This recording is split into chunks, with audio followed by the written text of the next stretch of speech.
Hi, I'm Rowan. My father didn't just fire me. He erased me. 5 years of loyalty, gone in 5 minutes. He did it in front of everyone. Board members, partners, even the people I trained. I didn't cry. I didn't argue. I just smiled. And 32 people followed me out. He laughed.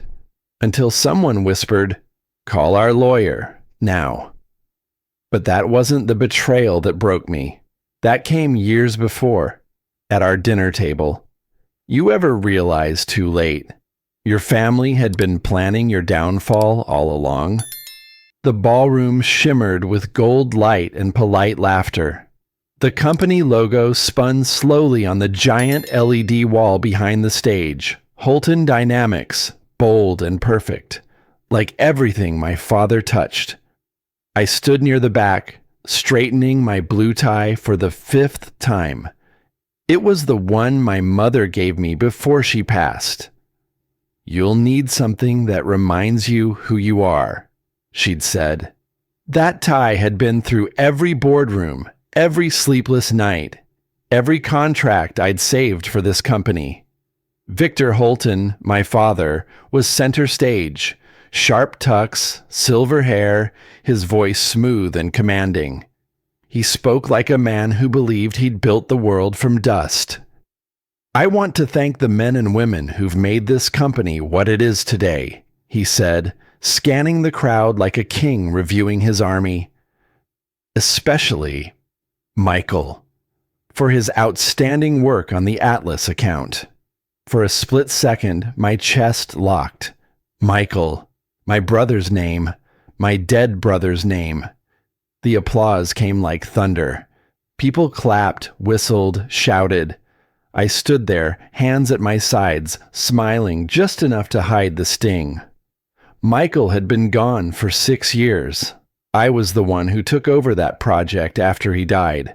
I was the one who saved it from collapsing. But that didn't matter tonight. I tried to breathe normally. The laughter blurred into static. A woman in front of me leaned toward her husband. "Didn't Michael pass away?" she whispered. He shrugged, said, "Maybe it's just a tribute." Tribute. That word cut deeper than any insult. When the ceremony ended, waiters glided between guests with trays of champagne. I moved through them, every smile I gave feeling like a lie. I waited until the crowd thinned before approaching my father. He was shaking hands with the board members, his smile wide and cold. "Dad," I started quietly, "I think there was a mistake in your speech." He barely looked at me. "What kind of mistake?" "You thanked Michael for the Atlas project." He waved a dismissive hand.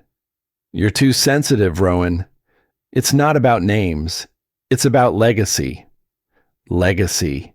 He said it like it was sacred, as if the word could wash away every cut he'd made. Behind him, Marshall, my half-brother, smirked. He was holding the printed project report, our team's year-end submission. When I caught a glimpse, my stomach dropped. My name was gone. His name sat where mine used to. B. I reached for the page. "What's this?" Marshall shrugged. "Dad thought it looked better this way." Better. That single word hit me harder than the omission. I nodded slowly, forcing a calm I didn't feel. "Right. Looks better." Victor turned to another guest. "You see, my boys carry the Holton name proudly. Both of them. We build. We don't complain." I walked away before the anger cracked through my voice. The restroom door swung shut behind me, muting the chatter outside. I leaned against the sink, turned on the cold water, and splashed my face. The mirror stared back. Same tired eyes, same blue tie. "Legacy," I whispered. "That's all I've been trying to protect." For a moment, I saw her, my mother, adjusting my tie before my first day at the company, telling me to stand tall no matter what. My reflection blurred with hers. Then it was just me again, dripping water, holding on to the one thing that still felt real. I straightened the tie, tightened the knot. My hands stopped trembling. When I stepped back into the hallway, people were still laughing, still pretending everything was perfect. I walked past them with a steady pace, offering polite nods. Every smile I gave was a mask, every breath a quiet decision. I would not let this moment define me. He could forget my name. He could erase it from every file, every record, every speech. But he couldn't erase what I'd built. I paused at the exit, turned once more toward the glittering room, and said under my breath, "He forgot my name, but I'll make sure he never forgets what I built." I didn't look back again. I stepped into the elevator, hit the button for the ground floor, and stared at my reflection in the chrome doors. The smile I'd forced minutes ago had faded, leaving behind a jaw clenched too tight and eyes that felt older than they should have been. 2 hours later, I stood in front of the penthouse elevator, holding a bottle of 25-year-old scotch in one hand. Claudine insisted on a small family dinner for Victor's 65th. "Nothing flashy," she said, "just those who mattered." I was still surprised the invite came at all. Then again, I was still technically blood. The doors slid open to polished marble and silence, broken only by the hum of classical music playing from hidden speakers.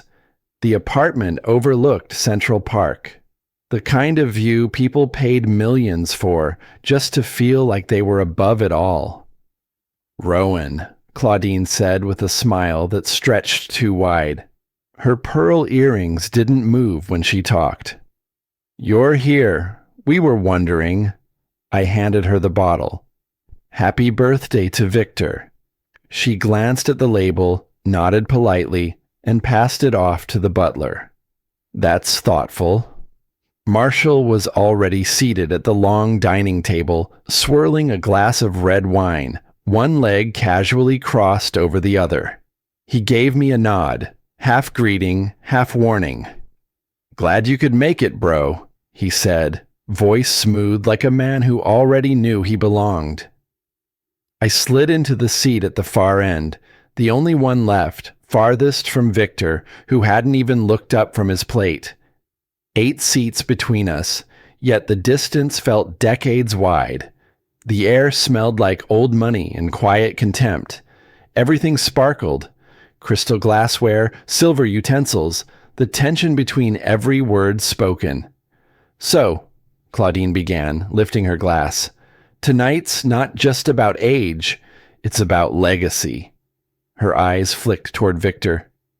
"To family, to those who build, and those who inspire." She turned her head slightly, just enough to face Marshall. Glasses clinked, smiles all around, except for mine. I lifted my drink and took a slow sip. The wine was bitter, but not as much as the moment. Victor finally spoke. "Marshall's been spearheading the new strategy. Impressive instincts." "Comes naturally," Marshall replied, flashing a grin that didn't need approval. He already had it.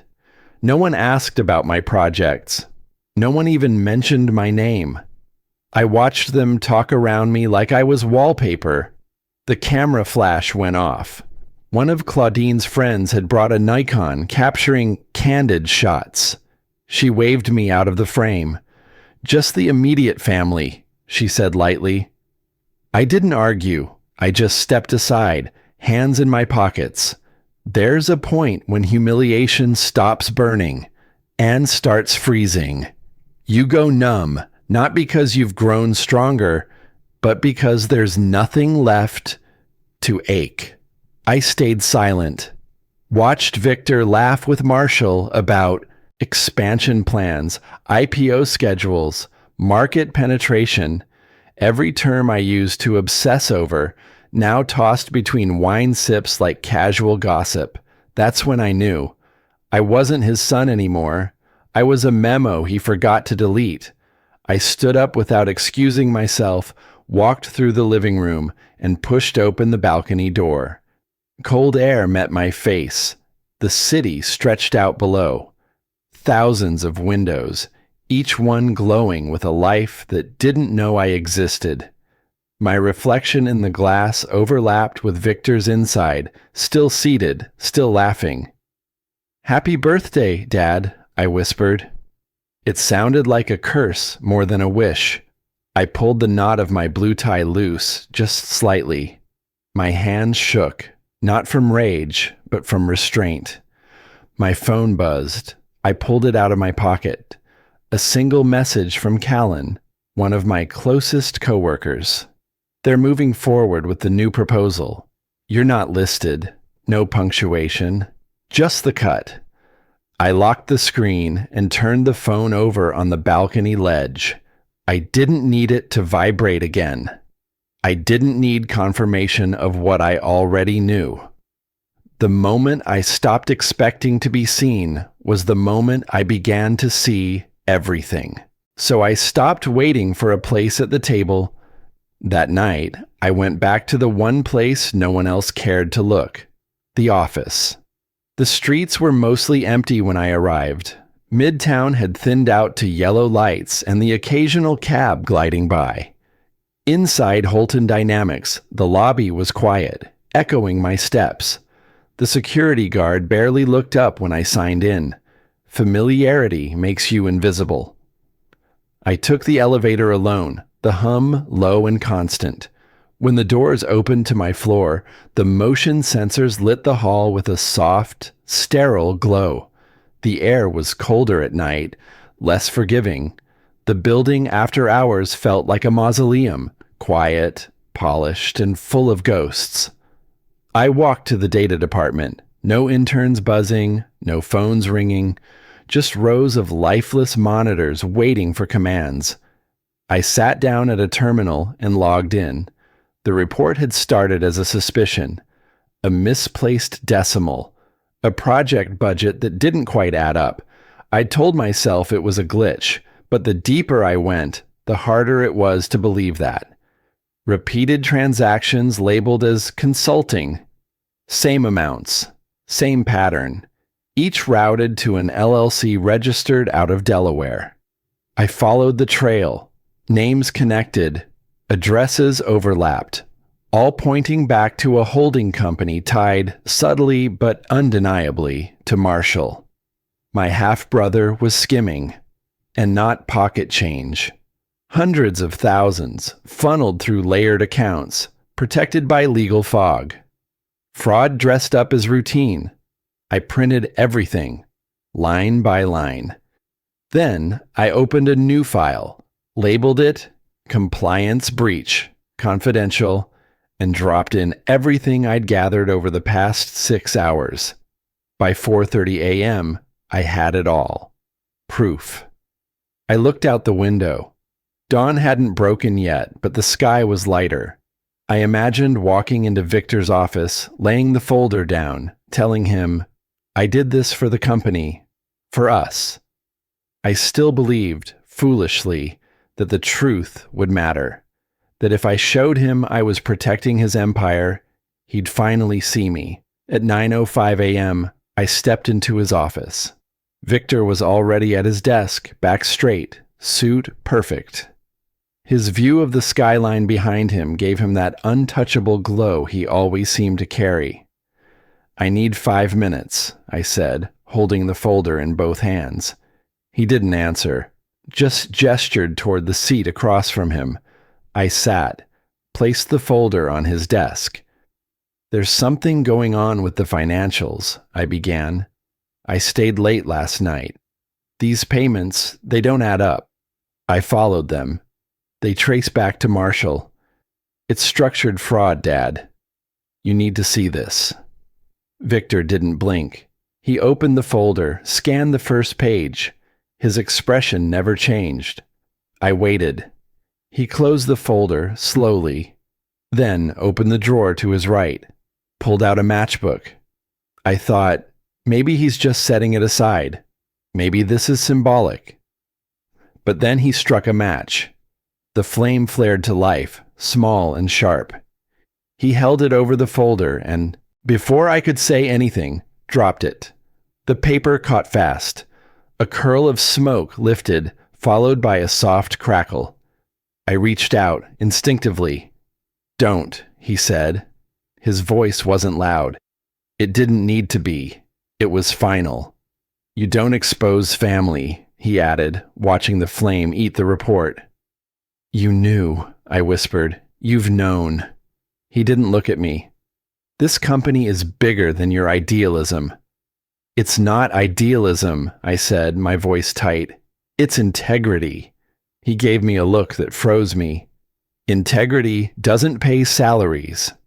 The fire climbed through the last page. I could smell the ink burning. It filled the room in a way that felt worse than shouting. The silence between us was thick. Not grief, not anger, just the end of belief.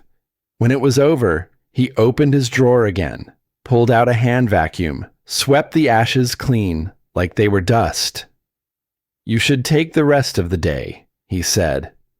I didn't respond. I stood, walked out. The elevator was waiting. Inside, I saw my reflection in the mirrored walls. Suit sharp, tie still straight, face calm. But the eyes, those weren't mine anymore. They were his. "That's what you wanted, isn't it?" I muttered. "For me to become you." I loosened the blue tie at my neck, just enough to breathe. I didn't take it off. Not yet. The truth didn't burn that night. I did. The flames never touched my skin, but something inside me had scorched beyond recognition. And somehow, I walked into Holton Dynamics the next week like nothing had happened. As if the folder hadn't burned. As if the man who lit it wasn't my father. Monday morning, sunlight filtered through the glass facade like a lie dressed in daylight. I nodded at reception, breezed through security, climbed the stairs to the executive floor. People greeted me with the same fake smiles they wore to company retreats and funerals, but their eyes, they lingered, curious, uneasy. Someone had talked, maybe not about the fire, but enough. Whispers don't need a source when silence is loud enough. In the boardroom, I took my seat, farthest from the head. Victor was already there, jaw clenched, eyes fixed on nothing. He didn't acknowledge me, not even a glance. And Marshall, God, Marshall looked comfortable. He had that easy confidence of a man who knows the rules were written for others. He opened his laptop, ran through a polished presentation. I recognized the data. It was mine, pulled from files I had cleaned, analyzed, triple-checked. But Marshall spoke like it had come from his hands, his mind. Not once did he mention me. I didn't flinch. Anger is easy.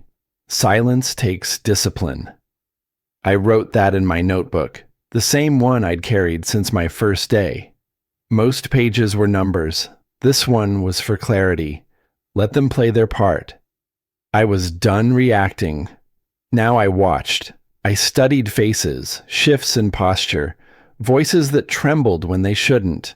I wasn't chasing approval anymore. I was mapping the battlefield, and I was done waiting.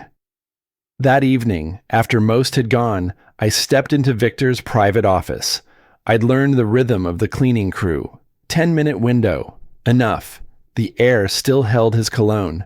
Dry, expensive, controlling. I moved quickly, calm. Inside his personal folder drawer, I slipped in a single piece of paper, handwritten. No envelope. No date. Just a message. There's more than one copy. No name. No threat. Just a fact. I placed it gently atop his daily summary sheet. I knew he'd notice. I knew he'd know it was mine. That was the point. Later that night, around 11:40, my phone lit up on the coffee table. Unknown number. I let it ring twice before answering. Victor's voice, cold, clipped. Are you trying to blackmail me? No, I said, my tone flat. I'm reminding you of the legacy you said you wanted to protect. There was a pause. The kind of pause where people rethink their mask. Legacy isn't truth, Rowan. It's survival. I leaned back in my chair, eyes fixed on the ceiling. Then I'll survive differently. He didn't reply. I ended the call. For the first time in weeks, I felt still. Not victorious, just steady. I wasn't at war. Not yet. But I wasn't lost anymore either. Tuesday came and went. So did Wednesday. I worked. Quiet. Focused. Watched as Marshall shook hands. In meetings he didn't understand. Watched as Victor said all the right things in public while building shadows around truth. No one asked about the note. Not out loud. That Thursday evening, I didn't go to dinner with coworkers. I didn't meet with clients. I went home. The subway was half full. The city hummed its usual lullaby, sirens in the distance, brakes screeching, a trumpet playing somewhere underground. I exited near my apartment in Brooklyn, stopped at the corner deli for milk and a box of crackers. By the time I got home, the sky had gone soft with dusk. I turned on one lamp, kicked off my shoes, and sat by the window. My apartment wasn't big, just enough space to live without bumping into myself, but it was mine. On the table in front of me, I placed two things, my blue tie and the flash drive. The tie still held the faint scent of the cedar box I kept it in. A gift from my mother. I hadn't worn it since the morning I gave my father a truth he didn't want. The flash drive? It held everything. Not just the files from before the fire, but the records I'd recovered from backups, screenshots I'd sent to myself, a spreadsheet or two I had stored offline. I wasn't careless. Victor taught me to cover my tracks. That was his mistake. I stared at both objects, the tie and the truth. One reminded me who I was. The other reminded me what I had to do. I whispered into the room, not expecting a reply. I told the truth. You just didn't want to hear it. Outside, the city kept moving, cars inching through traffic, laughter spilling from restaurant patios, dogs barking through apartment walls. The hum of it all reached me, a steady current beneath the chaos. And in that silence, I made peace with the storm that was coming. Some fires burn fast. Others wait for oxygen. By Thursday morning, I could smell smoke under my collar. The email came in just after 6:45 a.m. One line, no greeting, no context. Mandatory board attendance, 9 hours a.m. No agenda, no attachment. Just silence dressed in formality. I sipped my coffee slower than usual, letting the quiet of my Brooklyn apartment soak in before the day swallowed it whole. There was a stillness before storms, I'd always heard. I finally understood what that meant. Not because the world was calm, but because everything in it was holding its breath. The subway ride into Midtown was uneventful, but I could feel it starting. The shift, the turning of glances into glances avoided. At the Holton Dynamics lobby, security nodded out of obligation, not recognition. No one smiled. Up on the 34th floor, the corridor to the executive wing felt longer than usual. As I walked past open office doors, I noticed movement halt. Fingers paused above keyboards, eyes glued to monitors that weren't on. They knew. The boardroom door was slightly ajar when I arrived. I pushed it open gently and stepped inside. The room was glass and chrome, cold and panoramic. The skyline behind my father made him look like a silhouette, powerful, untouchable, distant. Around the table sat the senior executives, some I'd worked alongside for years, others I had coached through panic during downturns. Not one made eye contact. Victor cleared his throat, his voice smooth, measured. This meeting is to address misalignment in leadership direction. The phrase hit like a cue card handed out before a public execution. Misalignment. That's how they sanitize betrayal. I didn't sit down. I knew what was coming. I just didn't know how fast it would arrive. Effective immediately, he continued, Rowan Cray will no longer be part of Holton Dynamics. The words didn't echo. They thudded, final and controlled. The silence that followed was so thick it felt like insulation. Even the hum of the HVAC system seemed to hush. I swallowed once, slowly, then spoke. 5 years of my life, every late night, every deal I saved. And that's a sentence? Victor looked directly at me for the first time. His eyes weren't angry. They were cold and efficient, like a surgeon studying a chart before a cut. You have 5 minutes to pack your things and leave. Not even a trace of hesitation. I scanned the room. 32 people. Familiar faces. People who called me late at night for approvals, whispered frustrations in private corners, asked for advice during mergers.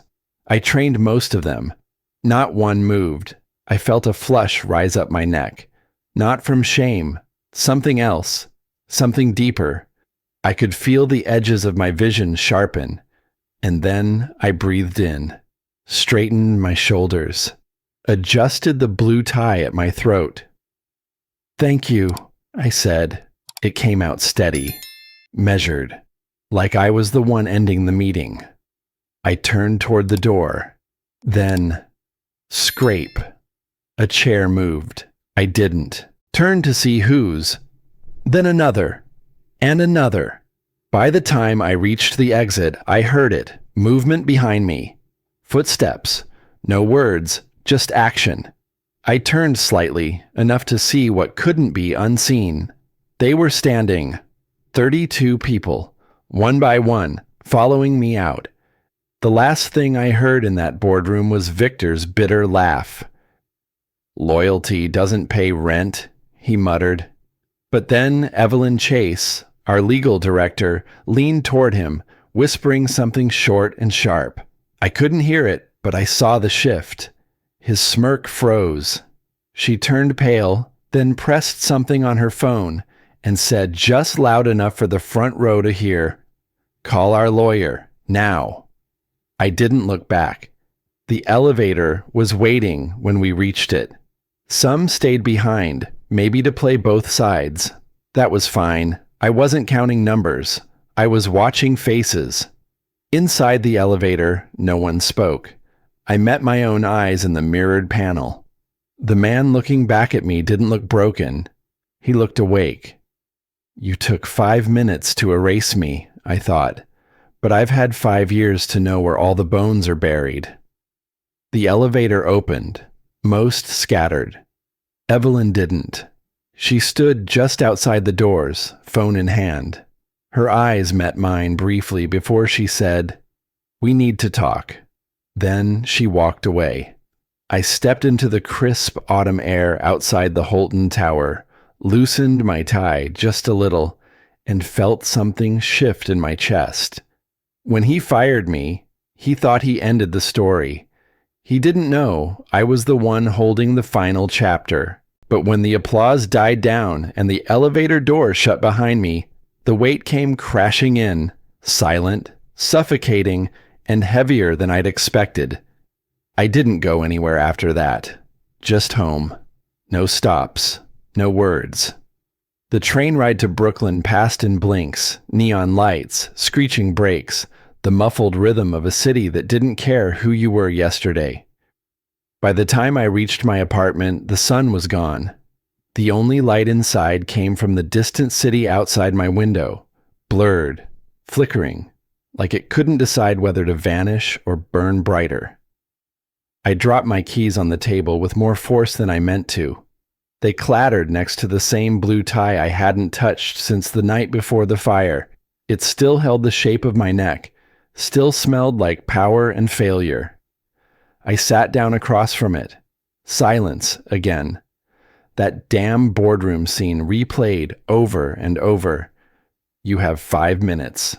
The exact cadence. The hollow tone. Like I was being fired from a role I hadn't even auditioned for. I whispered, 5 minutes. That's how long it takes to lose everything. But it wasn't just a job. It was a lifetime of trying to be seen, heard, enough.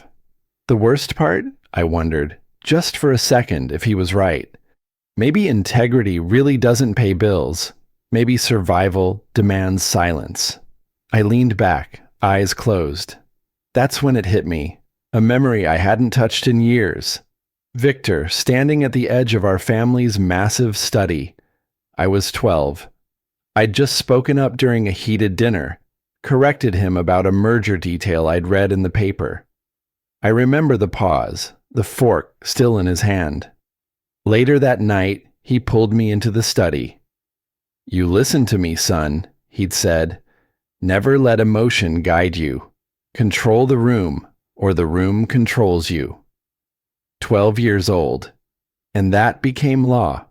Back then, I thought he was preparing me for success. Now I realize he was just training me not to feel. I opened my eyes. The tie was still there, staring back like a noose I hadn't noticed tightening. You taught me too well, Dad, I muttered. The room stayed quiet. Until 2:17 a.m., my phone buzzed, sharp and sudden. I blinked at the screen. Evelyn Chase, meet me at Lakeview Cafe. Tomorrow morning. No emails, no calls, no emojis, no small talk. Just a time bomb in plain text. I stared at it for a minute, considering what it meant. For her, for me. She was risking more than a job.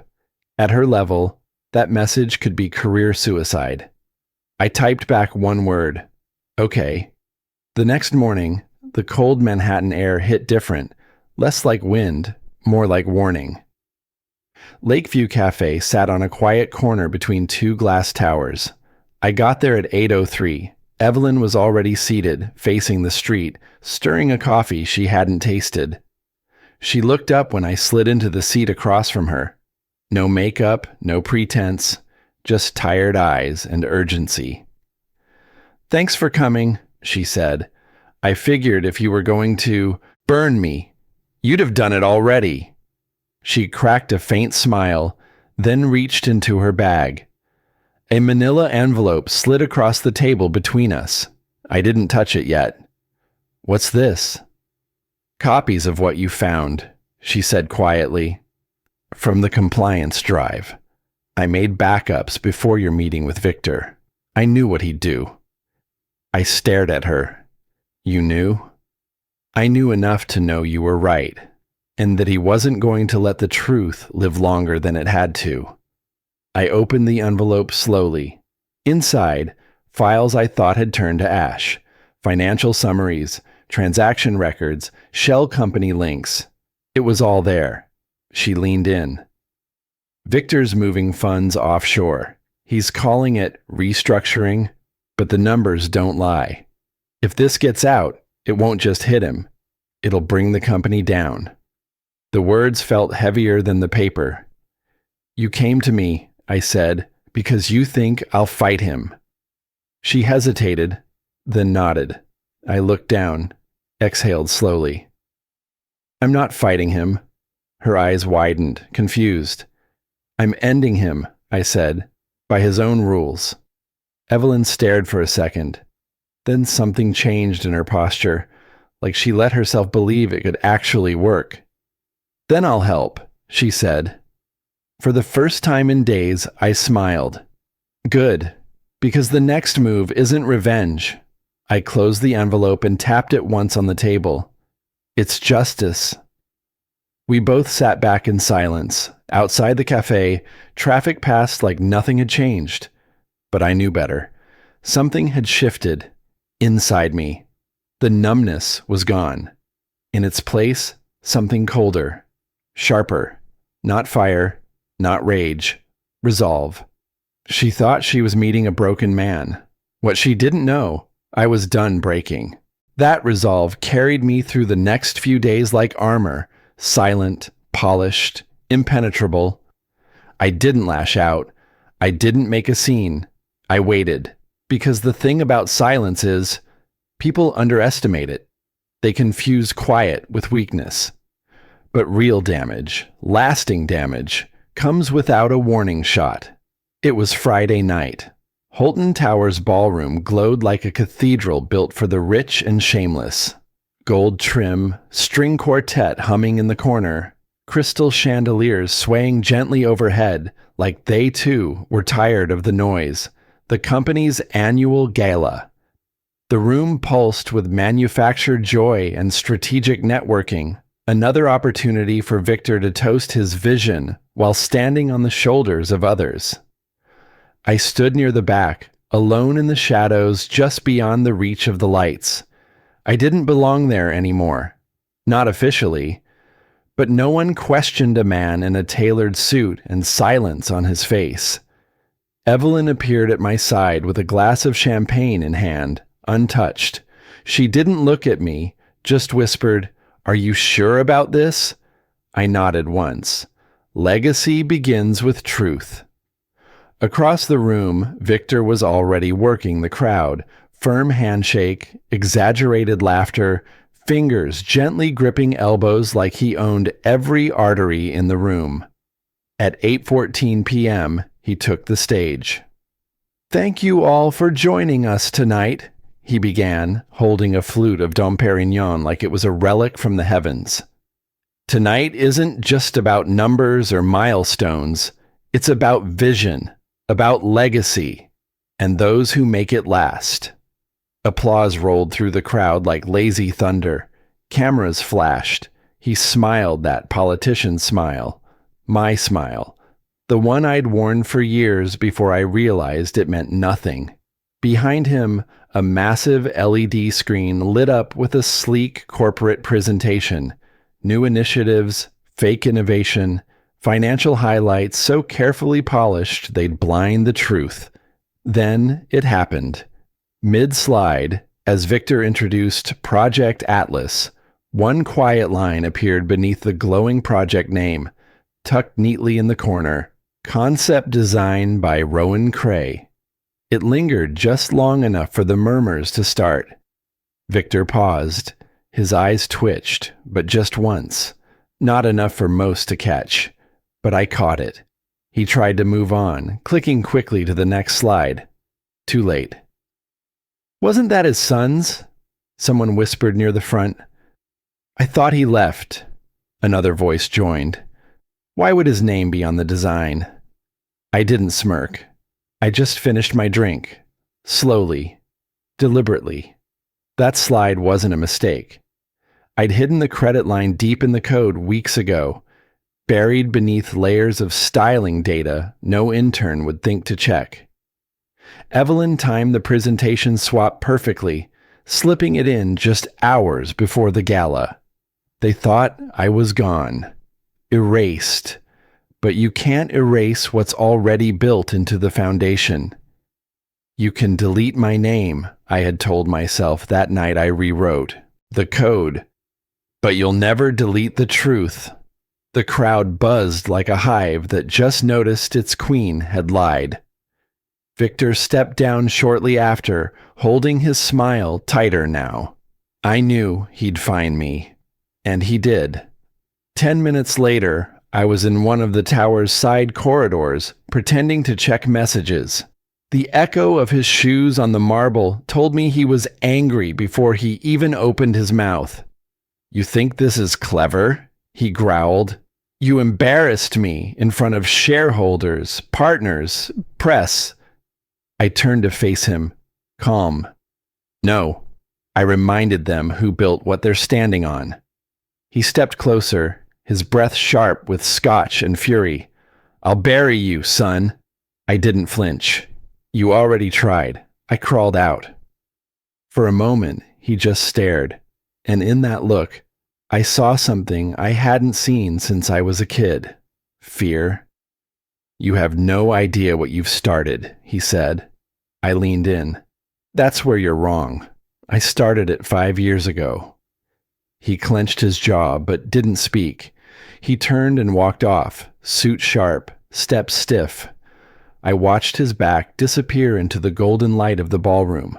I left through the side door. By the time I got back to my workspace, the city had gone quiet. I wasn't staying at the apartment anymore. Not since the firing. Too easy to trace, too risky. Instead, I'd repurposed an old storage unit near the East River, a forgotten office tucked behind a locksmith and 2 floors above a laundromat.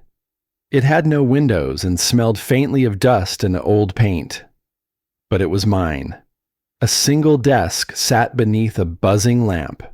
On the wall, a massive whiteboard, covered edge to edge in lines, names and arrows, a web of truth, each thread tied to a person, a number, a deal. Years of documentation, conversations, off-the-record meetings, encrypted backups, everything Victor thought he'd burned away. I stood in front of it and added one more line. I circled his name in red, Victor Cray. And beneath it, I wrote 4 words. Legacy audit. Begins tomorrow. Those words stayed on the board all night, glowing under the weak light of my office lamp. I stared at them until my eyes burned, not from doubt, but from clarity. This wasn't about revenge anymore. It hadn't been for a while. This was about finishing what should have ended years ago. By noon the next day, the air outside Holton Dynamics felt heavier. There were reporters crowding the sidewalk, cameras snapping with every flicker of motion inside the building's glass facade. I walked through the lobby like I had 1,000 times before. Same suit, same shoes, same face. Only this time, I wasn't walking in to prove something. I was walking in to finish it. Victor showed up 15 minutes late, flanked by his assistant and security. He barely made it through the rotating door before Evelyn approached him, holding a thick envelope. He took one look at the seal and stopped cold. "What the hell is this?" he asked, voice low but sharp. "A federal subpoena," Evelyn answered, calm, firm. "You're ordered to appear in court this afternoon." His eyes darted past her, to me, standing by the security desk, arms folded, unreadable. "You did this," he growled. I met his stare. "No, Dad. You did this. I just stopped pretending not to see." He didn't say another word. He turned toward the elevators, jaw clenched so tight I could hear the grind from across the marble floor. The boardroom was full by the time I entered. The same long table, same skyline backdrop, same men and women who once smiled at me with forced courtesy. Now they watched in silence. Victor stormed in, already mid-sentence. "We're not entertaining this circus. Whoever brought this—" "I did," I said. He froze. I walked to the front of the room and placed a folder on the table. Inside, offshore account records, shell company documents, signed audit approvals. Every page traced back to his desk. "I spent 5 years thinking I had to earn a seat at this table," I began, voice steady, even. "Turns out, I was sitting at a sinking ship the whole time," murmurs started. Victor's face reddened. "This is fabricated nonsense. None of this—" I held up a remote and clicked. A recording played through the built-in speakers, grainy but clear. Victor's voice. "Shift the assets. He'll never know the difference." Silence fell like a stone. A few directors looked down. One whispered, barely audible, "We're finished." I didn't flinch. "No, you're free." I closed the folder, stepped away from the table, and walked out. Behind me, I heard Victor's voice rise, desperate, panicked, but it was drowned out by footsteps. 2 security guards followed orders quietly, escorting him toward the elevators. Outside, flashbulbs greeted him like a firing squad. The courthouse in Lower Manhattan wasn't dramatic. No movie-worthy gasps or gavel slams. Just a room with too much wood paneling and too little warmth. But it was real. And it mattered. I sat near the back, Evelyn beside me. Neither of us said much.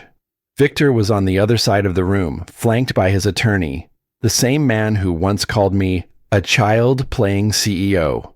He didn't look so confident now. The prosecutor stood. Your Honor, we present evidence of systemic financial fraud, illegal asset diversion, and multiple violations of fiduciary duty, directly authorized by Mr. Victor Cray. As the exhibits rolled in, emails, audio, signed orders, I watched my father shrink, inch by inch. No explosions, no shouting, just erosion.